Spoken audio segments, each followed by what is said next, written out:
I'm Mary Ann Gearin. I'm certified paralegal for the Gearin Law Firm. I've been here 20 years. My husband Kent is the attorney here, and he's been practicing 30 years. We both went to school at UT Martin. I was a business major, public administration, member of Phi Chi Theta. My husband Kent was a criminal justice major, and we actually met in sociology class, so the rest is history 37 years later. But he was criminal justice, and then he went on to Nashville School of Law in Nashville.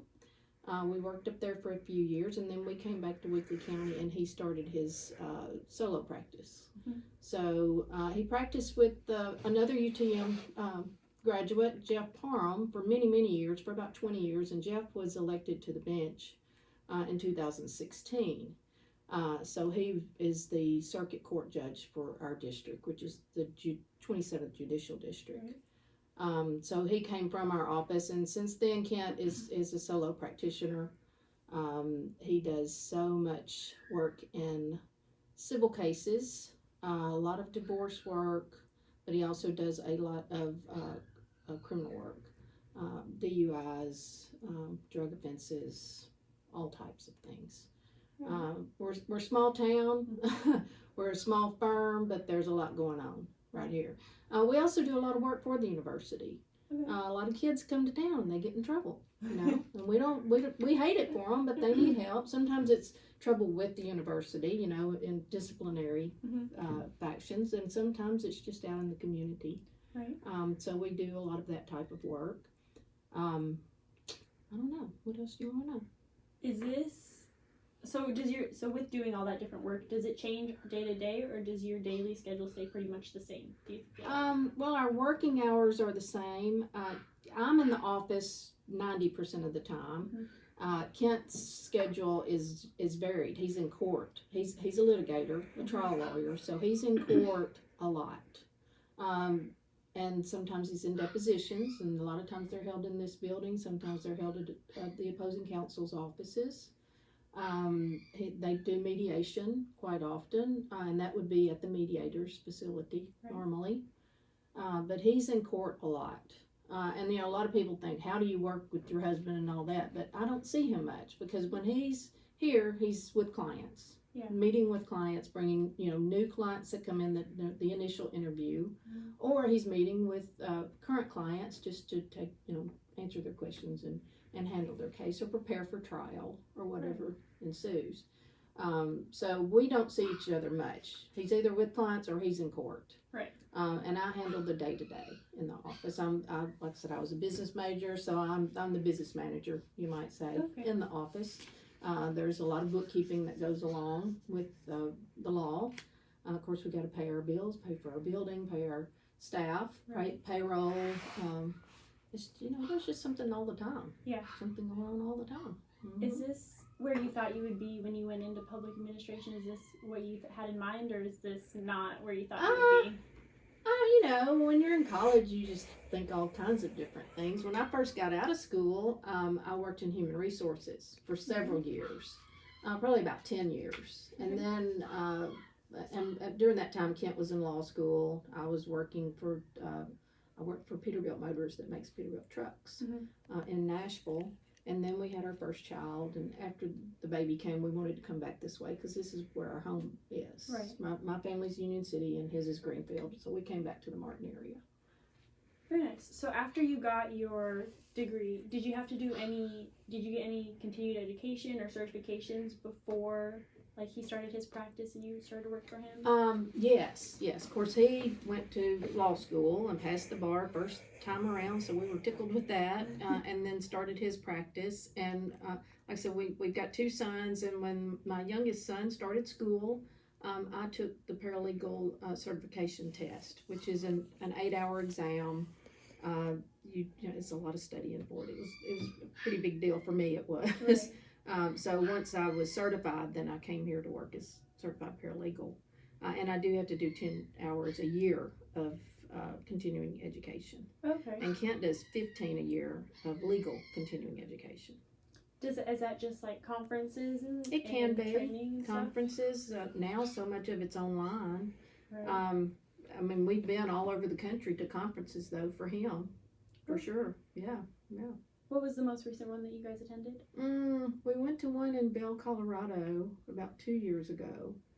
Of course, this year nobody's gone to a conference, I don't Right. think, because of COVID, which has changed the whole world. But probably the most recent was in Vail. And the Tennessee Bar Association held that conference. And they do that every year. It's called CLE Ski. So all of the attorneys from the state that want to can go out there and ski and take CLE hours. Oh, cool. And earn their hours towards Very nice. From the standpoint of a paralegal, what would you say the most important transferable skill is? So not something directly related to the law, but just general skill. Like, what do you think the most important one is?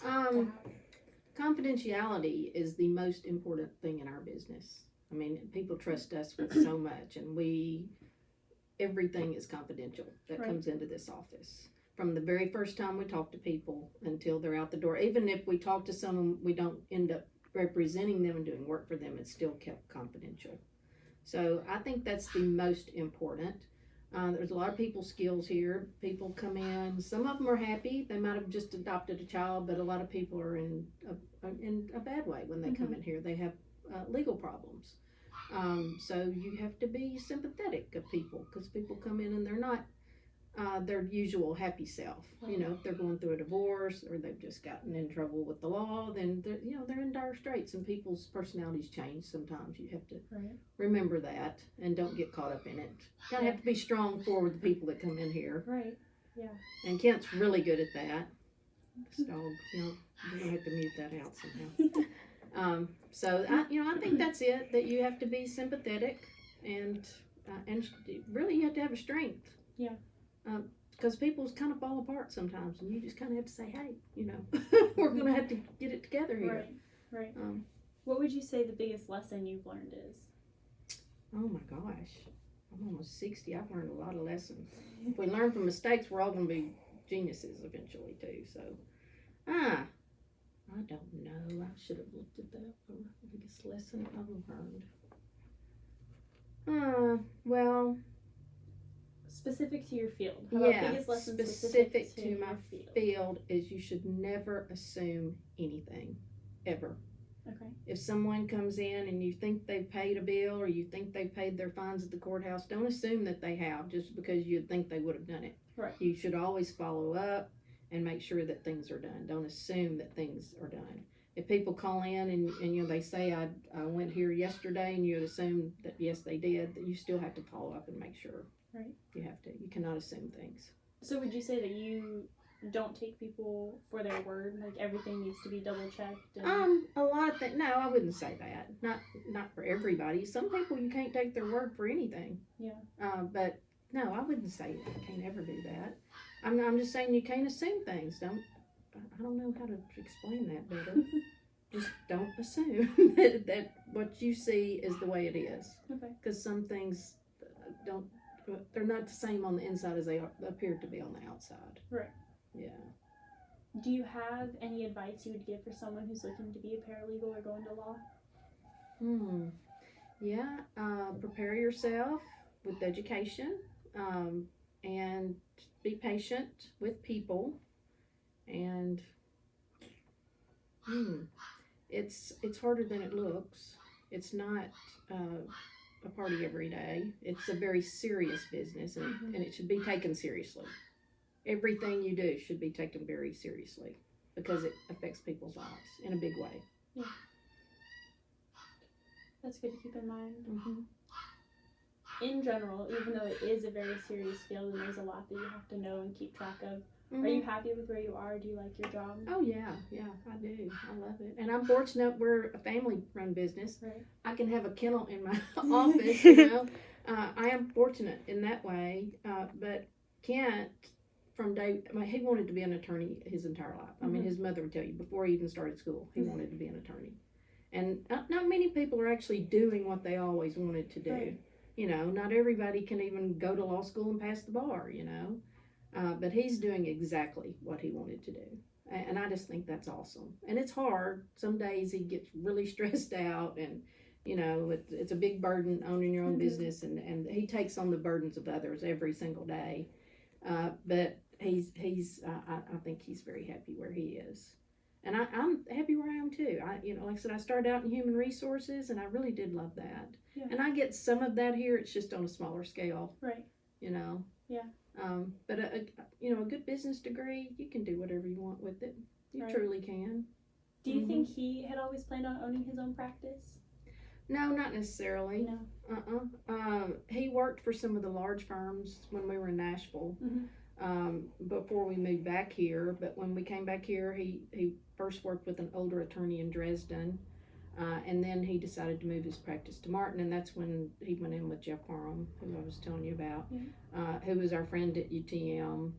Jeff was a Pike and Kent was an ATO. Of course, they didn't like each other in college, but it ended up great, and they were really good partners together. Right.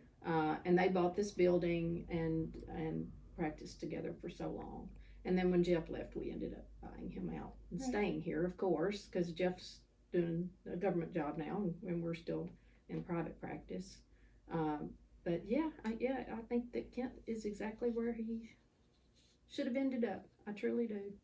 I truly do. In terms of litigation and being an attorney, did he do a lot of networking and reaching out to people, or did he kind of just follow a path by the university and get his law degree and just see what took him? Well, like I said, when we were in Nashville, it was a whole different ball game. It's a big city. He knew people through school there, even from UTM that went to Nashville. And then when he went to Nashville School of Law, he met so many people in the Nashville legal community up there. And when we came back here, Kent's a hometown guy. He grew up in Weakley County, and he knows a lot of people. And networking, yes, he did. He went to a lot of parties and played a lot of golf and all that sort of thing.